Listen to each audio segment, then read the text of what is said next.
Another big election that is just around the corner. It is the Delhi municipal polls, and the kind of pitch it has achieved is nothing short of the assembly, in fact even a Lok Sabha election. Another appeasement row meanwhile has hit the Aam Aadmi Party. Hindu and Sikh priests have come out to protest selective largesse being shown by the Kejriwal government towards imams and Maulvis of private mosques.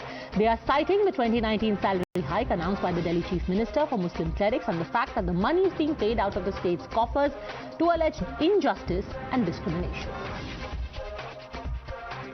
हमारे पुजारियों के साथ अन्याय किया जा रहा है, तो मैं दरख्वास्त करता हूं दिल्ली सरकार से, केजरीवाल से कि ये मौलवियों की तनख्वाह को बंद किया जाए और या हमारे पुजारियों को भी तनख्वाह दी जाए। अगर मौलवियों को तनख्वाह दी जाती है तो हमारे पुजारियों को भी तनख्वाह मिलनी चाहिए। सबसे बड़ी बात जो चंदा है, जो टैक्स है, सबसे ज़्यादा मंदिर भरता है। टैक्स सबसे ज़्यादा मंदिर भरता है, तो टैक्स हम भरें, सेवा हम करें और मेवा कोई और खाए। ये गलत बात है। ब्राह्मणों को भी उतना ही मान सम्मान देने और तनख्वाह दें, यही हमारी मांग है। देखो जी, ये सबको बराबर मिलनी चाहिए, जैसे कि आप हमारे और लोग भी चाहते हैं। गवर्नमेंट जो भी काम करती है विदाउट डिस्क्रिमिनेशन करना चाहिए। ये clearly discrimination with the people है और डिस्क्रिमिनेशन नहीं होना चाहिए। यहाँ तो सभी के दो, यहाँ उनके भी उठाकर। The chorus has grown after BJP MP Pravesh Verma asked temple priests and Gurdwara Granthis to ask the Chief Minister Arvind Kejriwal to give them salaries as well. In fact, he wrote a letter to the Lieutenant Governor seeking parity for all the priests across religions in this issue. वो ये जो तुष्टीकरण की राजनीति कर रहे हैं और केवल एक धर्म के लोगों को पैसा दे रहे हैं, जब तक मंदिर के पुजारियों को, उनके सहायक को पैसा नहीं देंगे तब तक वो मंदिर में नहीं जा पाएंगे। और दिल्ली के अंदर एक कॉमनल माहौल बनाने की कोशिश की जा रही है अरविंद केजरीवाल की तरफ से। मस्जिद के मौलवियों को सैलरी दे रही है, उनके मौजीनों को सैलरी दे रही है, 42,000 रुपये महीने की सैलरी दे रही है और पिछले 5 साल में 101 करोड़ रुपए की सैलरी दे चुकी है। हमारा कहना है कि आपको कोई राइट नहीं बनता किसी भी सरकार को कि वो एक ही कम्युनिटी को ये सुविधा दे। अगर आपको सैलरी देनी है तो मंदिर के पुजारी को भी देनी चाहिए, गुरुद्वारे के ग्रंथी को भी देनी चाहिए, चर्च के पादरी को भी देनी चाहिए। Now, while protests by temple authorities are visible during campaigning, as black flags were shown at a campaign rally of Raghav Chadha in Subhash Nagar earlier, Aam Aadmi Party says this is a non-issue being raised by an issue-less and scared BJP. मुद्दाविहीन party उन सारे मुद्दों पर बात करना चाहती है MCD के चुनाव में, कूड़े के मुद्दे को छोड़ करके, एमसीडी के मुद्दे को छोड़ करके। देश के कई सारे राज्यों में भाजपा की सरकार है, एक बार उनको पता कर लेना चाहिए। जो व्यवस्था उत्तर प्रदेश में चलती है वही व्यवस्था दिल्ली में भी चलती है। You're watching the News Hour at 10, debate number 2 on Times Now, Super Prime Time. Thank you very much. National spokesperson BJP continues with us. We are joined by spiritual guru Acharya Vikramaditya, political analyst Parvinder Singh Sethi, Akashdeep Muni, also political analyst, and Islamic scholar Shoaib Jamai. Parvinder Singh Sethi, अगर मौलवियों को मिल रही है salary तो फिर पुजारियों को भी मिलनी चाहिए, ग्रंथियों को भी मिलनी चाहिए। क्या आप इस डिमांड को सपोर्ट करते हैं? नहीं, देखिए ये डिमांड तो ठीक है, लेकिन ये स्पेशल केस है। 13 मई 1993 में सुप्रीम कोर्ट ने special financial benefit from public treasury के लिए दिया, क्योंकि 317 वक्फ बोर्ड की properties are occupied by the government और अदर एजेंसीज, इसलिए उनकी सैलरीज देने के लिए वो असमर्थ थे और फाइनेंशियली जो एक कम्युनिटी है वो पीछे थी, इस करके उनको एक स्पेशल बेनिफिट दिया जा रहा है। लेकिन अगर आप इस बात को चुनाव के मद्देनजर रखते हुए, एमसीडी चुनाव के मद्देनजर रखते हुए, आप एमसीडी के चुनावों में मुद्दों की बात नहीं करते, आप कूड़े की बात नहीं करते, एमसीडी में हुई करप्शन की बात नहीं करते। अगर कोई दुकानदार है, कोई रेडी पटरी वाला है या कोई अपने घर का कमरा बनाता है, एमसीडी के अफसर भी आ जाते हैं, एमसीडी के काउंसलर भी आ जाते हैं। ये पैसा सरकार से नहीं जा रहा है, ये पैसा वक्फ बोर्ड से जा रहा है। सिर्फ ये चुनावी एजेंडा है, ये पैसा सरकार से नहीं जा रहा है, ये वक्फ बोर्ड से जा रहा है। नहीं, वक्फ बोर्ड की जो प्रॉपर्टी गवर्नमेंट ने ऑक्यूपाई, तो गवर्नमेंट ने तो टेंपल भी ऑक्यूपाई करी हुई है प्रॉपर्टी, इस करके स्पेशल टेंपल का कंट्रोल भी तो गवर्नमेंट ने ले रखा है। नहीं तो टेंपल कौन, सेंट्रल सरकार भी दे सकती है, पुजारी की जेब में जाती है। नहीं, सेंट्रल सरकार भी दे सकती, क्यों? नहीं, सेंट्रल सरकार भी दे सकती है, मौलवियों को दे रही है तो फिर पुजारियों को सेंट्रल सरकार क्यों दे? पुजारियों को भी दे सकती, पुजारी को भी दिल्ली सरकार दे। नहीं, उसके लिए सुप्रीम कोर्ट, मैं आपको बताया ना, वक्फ बोर्ड की जो प्रॉपर्टीज गवर्नमेंट के पास है वो सैलरी देने में असमर्थ है, वो थोड़ी पिछड़े हुए हैं, उनके पास सोर्स ऑफ टेंपल की भी तो प्रॉपर्टी सरकार के पास है, पैसे का सोर्स नहीं है। टेंपल का चंदा कौन सा पुजारी के पास जाता है? वो भी तो कंट्रोल सरकार के पास ही है। नहीं, कौन से कंट्रोल, कौन सी दिल्ली के कौन से मंदिर का पैसा जाता है सरकार के पास? ओके, संजू वर्मा आंसर कौन से परविंदर सिंह सेठी जी को बताइए कि दिल्ली के मंदिरों का पैसा किधर जाता है? मैंने मिस्टर सेठी की बातें सुनी, अभी मैं कुछ कहना चाहती हूँ। First and foremost, Mr. Sethi is right. There is a judgment dated 13th May 1993 when the Supreme Court, upheld that salaries need to be paid to the imams and the muezzins, etc.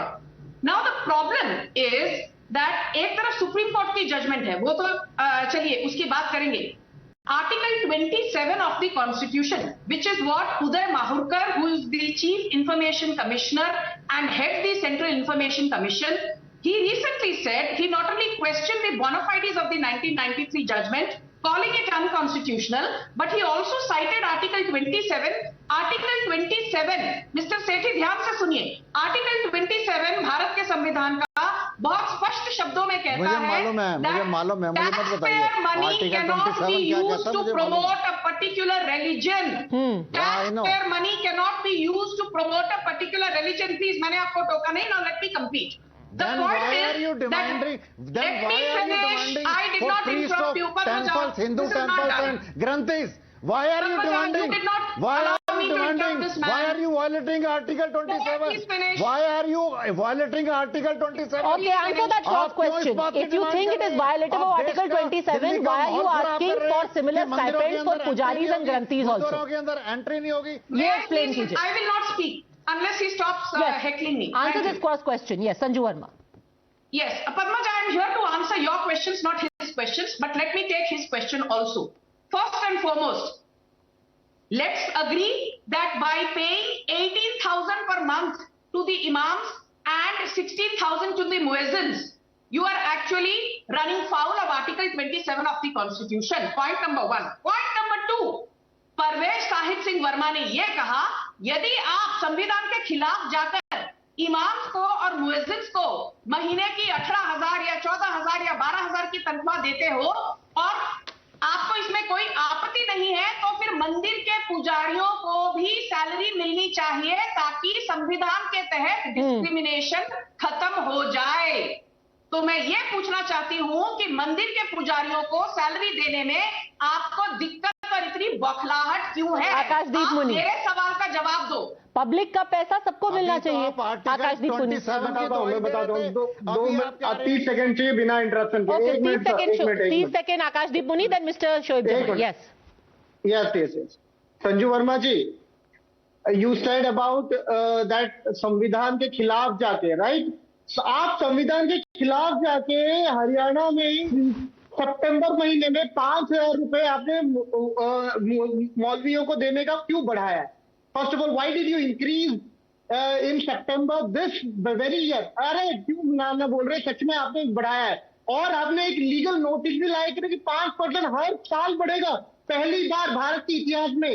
Haryana government, फिर मैं बता रहा हूँ Karnataka government 2013 से BJP government payment कर रही है आपकी सरकार के अंदर। उस समय तो वायलेशन नहीं हो रहा था, हिपोक्रेसी की सीमा होती है।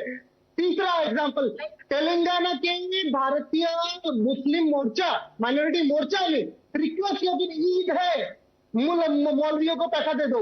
ये तेलंगाना सरकार से आप चेक कर लो गूगल पे आज। संजू वर्मा जी, कितना हिपोक्रेसी की सीमा होती है संजू वर्मा। ठीक है, ओके आकाश मुनि, आपने बहुत कुछ कहा हिपोक्रेसी पर। आपका भाषण मैंने सुना, पर मुझे आपके सर्टिफिकेट की जरूरत नहीं है, पहली बात। दूसरी बात, I also did some homework before coming on this debate because I know Padmaja does her homework thoroughly. No BJP ruled state in India, and I repeat, no BJP ruled state in India uses taxpayer funds to give salaries to imams, maulanas, maulvis or muezzins. Now in the case of Haryana and Karnataka, the BJP government does give grants to the relevant Waqf board, but it does not give directly salaries to the Maulanas.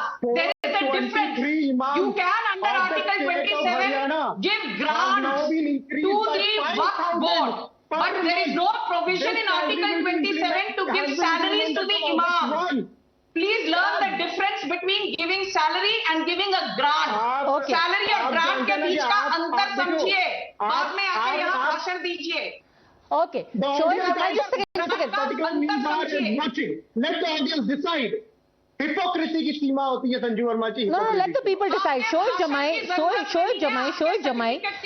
The basic point, and I think the most important point, has been raised by the Information Commissioner, who is saying that in our country, you cannot ask for public funds to further the interests of one religion. How can this sort of discrimination be allowed?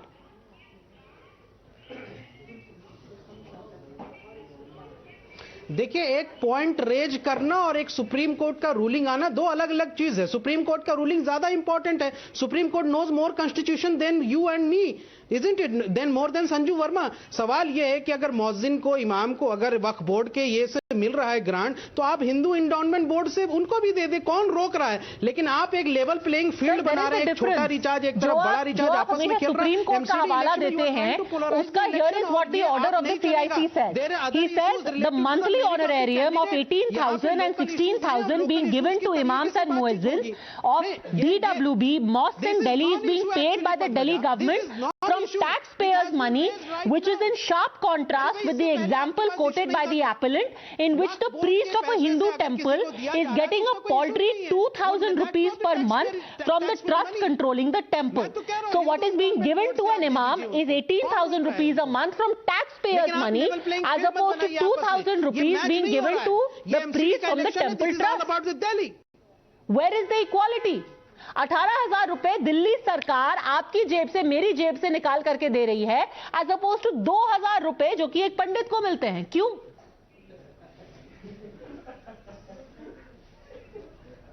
भाई मैं तो कह रहा हूं कि supreme court में आप अर्जी लगा दीजिए और कह दीजिए सुप्रीम कोर्ट को कि 93 में जो आपने जो यहां से रूलिंग दी थी उसमें यहां से प्रीस्ट को भी देना चाहिए. लेकिन मैं कह रहा हूं कि हिंदू इंडोमेंट बोर्ड का पैसा कहां जाता है? आप क्यों नहीं चाहते? हम चाहते हैं कि पुजारियों का भलाई हो, उसका वेलफेयर हो. मैं शोएब जमई चाहता हूं, आप क्यों नहीं देते? ये भारतीय जनता पार्टी की सरकार से पूछना चाहिए.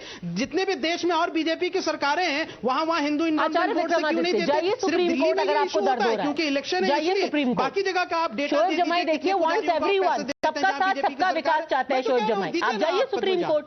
आचार्य विक्रमादित्य, समझ रहे मेरी बात कि जहां पे बीजेपी रूल्ड स्टेट है वहां पे ये इशू क्यों नहीं है? ओके, आचार्य विक्रमादित्य. शोएब जमाई पढ़े नहीं है. शोएब जमाई को पता होना चाहिए पुजारी आपके लिए महत्वपूर्ण नहीं. Just because you have to polarise and communalise the whole election on this issue, that is the non issue for Delhi. Okay mister Jamai, now let Acharya Vikramaditya respond. Facts. Okay, let Acharya Vikramaditya respond to you. Yes, go on. Yes. देखिए पद्मजा जी, supreme court गए, पंडित गए, पुजारी गए, south के जितने मंदिर हैं उन सबके केसेस वहां चल रहे हैं सुप्रीम कोर्ट के अंदर. लेकिन वहां सुप्रीम कोर्ट जितने भी ये मंदिर एंडोमेंट ट्रस्ट हैं ये सारे स्टेट गवर्नमेंट्स के द्वारा रन किए जाते हैं. आंध्रा के अंदर आपको घटना बताता हूं कि उस ट्रस्ट का जो हेड बना दिया गया वो एक मुस्लिम बना दिया गया और उन लोगों ने वो सारे पैसे ट्रांसफर कर दिए इस वक्फ बोर्ड की जो वेलफेयर के लिए, वहां उनकी सैलरी ट्रांसफर कर दी गई. ये एक बिल्कुल प्रैक्टिकल चीज है, जाके पढ़ लें. अगर जो भी ये गूगल कौन सी और व्हाट्सएप यूनिवर्सिटी के जो टीचर बोल रहे थे उनको जाके पढ़ सकते हैं कि क्यों कोई दिक्कत नहीं है, सारा पैसा ट्रांसफर होता है. आंध्रा गवर्नमेंट के अंदर ये हुआ, इसको आप जाके पढ़ सकते हैं. उस पर बहुत सारी डिबेट भी हो चुकी है. और जहां तक बात रही, ये मुझे बताइए, अभी हमारे सरदार जी हमारे साथ डिबेट में कर बैठे हुए थे कि इन्होंने बताई कि कोरोना काल गया, कोरोना काल में बेचारे पंडितों के मंदिर बंद कर दिए गए थे, उनको पानी भी पूछा गया. दिल्ली सरकार ने क्या उनके लिए पूछने का प्रयास किया? मैं आपको एक तथ्य देता हूं, एक फैक्ट देता हूं. बिजली के बिल की बात करता हूं. बिजली का बिल कमर्शियल लगता है मंदिर के अंदर और मस्जिद को फ्री बिजली दी जाती है. बताइए शोएब जमाई, देखिए पिछले 8 सालों में हिंदुओं के लिए किया क्या, हिंदू मंदिरों के लिए, हिंदू मंदिर के लिए क्या किया? मुझे एक घटना बता दीजिए. नहीं, मैं यही पद्मजा, मैं ये पूछ रहा हूं कि कोरोना काल में जो कुछ हुआ तो केंद्र सरकार में बीजेपी है, उसने क्यों नहीं नहीं पंडित जी का हाल पूछा, उसने उनका क्यों नहीं ख्याल रखा? केंद्र सरकार तो पूरे देश में है ना। आप अगर सेंट्रली तौर पर एक ऐसा पॉलिसी लाते हैं, देश भर के जितने भी पृष्ठ दिल्ली की बात कर लेना, ये भारतीय जनता पार्टी की सरकार क्यों नहीं करती है? दिल्ली की बात कर लीजिए अभी। नहीं, उत्तर प्रदेश में तो नहीं हो रहा है, उत्तर प्रदेश में तो नहीं हो रहा है, दिल्ली की बात कर लो ना, मध्य प्रदेश में तो नहीं हो रहा है, मिर्च क्यों हो जाती है ना वहाँ पे, हरियाणा में तो नहीं हो रहा है। दिल्ली में रहते हो, दिल्ली की बात करना नहीं चाहते, जर्नलिज्म मत कीजिए। यू आर रेजिंग दिल्ली में रह लो ना, दिल्ली की बात कर लो। एग्जैक्टली, आपने एक एक करके पकड़ेंगे ना, केंद्र सरकार क्यों नहीं ख्याल रखती? हिंदू एंडोमेंट बोर्ड का आपका करोड़ों का चंदा जो है कहां गबन हो गया? ये केंद्र सरकार क्या कर रही है? हिंदू एंडाउमेंट बोर्ड का पैसा किधर जा रहा है? आप दीजिए संजू वर्मा। मस्जिद को पैसा देना। I have not heckled anyone. I will speak only if I am not heckled. Thank you. Okay. You know, that's a very nice question कि Hindu temples का पैसा कहाँ जा रहा है? Now I have the breakup with me. You know, it is a fact that the Hindu Endowment Board is a statutory body which comes under the aegis of the Ministry of Culture and Youth Affairs. Hundi collections from temples are deposited in the designated temple bank accounts. Of this 14% is used by the government as administration fees, 4% as audit fees, and between 4 to 10% goes for common good. मतलब 28% लगभग administrative fees for common good and for the administration of the temple premises etc. जो बाकी का 72% है, there is some leeway that the temple management has in terms of using the 72% for payment of salaries and other temple related expenses. So the Hindu Endowment Board, which is a statutory body, has been doing a lot for the upkeep of temple premises and for encouraging and further incentivizing the pujaris and the pandits within the temples. पर बात यहाँ Hindu endowment board की नहीं है। मुझे ताज्जुब होता है that each time केजरीवाल की सरकार कटघरे में खड़ा होती है, सवाल केजरीवाल को नहीं पूछे जाते, भारतीय जनता पार्टी को पूछे जाते हैं।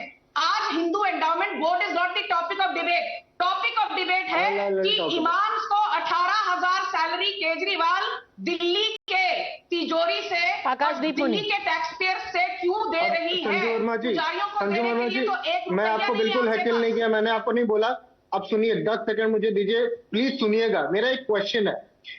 Previous minority affairs minister Mukhtar Abbas Naqvi ने कहा था कि 90 डिस्ट्रिक्ट में, पहले कंट्री के 90 डिस्ट्रिक्ट में has been identified for minority community development.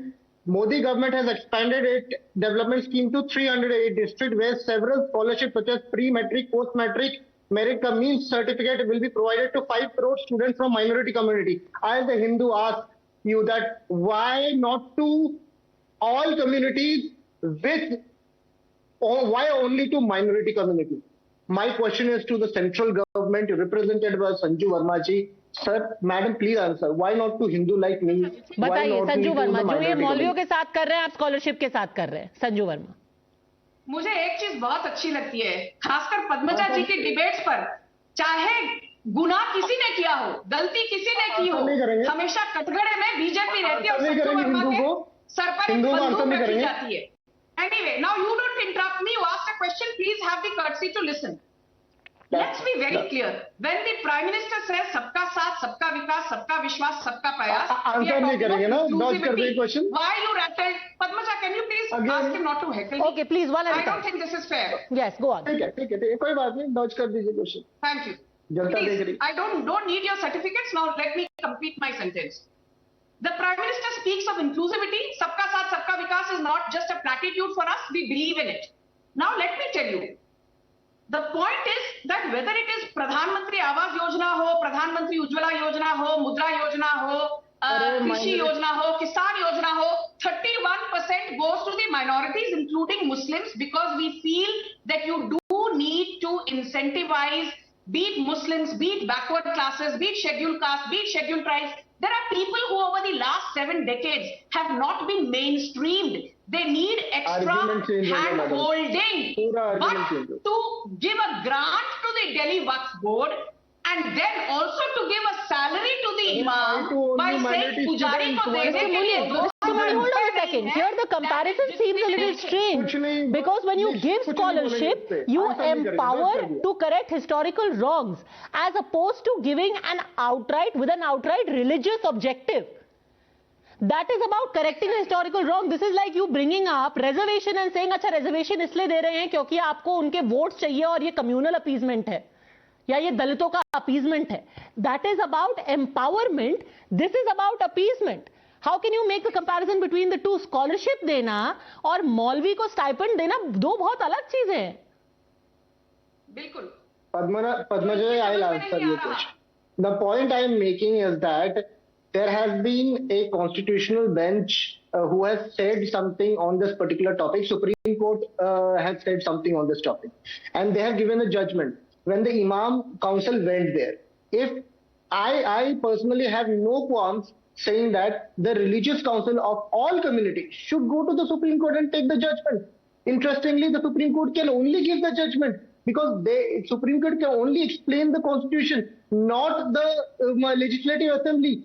Legislative Assembly does Delhi Legislative Assembly works as Haryana Legislative Assembly, as Telangana Legislative Assembly, as Karnataka Legislative Assembly. Okay. Now Parvesh Verma can select one opposition state and say that okay, Acharya Vikramaditya, again it comes down to आप गलत आदमी को blame कर रहे हैं political reason की वजह से केजरीवाल को अटैक किया जा रहा है जबकि ऑर्डर सुप्रीम कोर्ट का है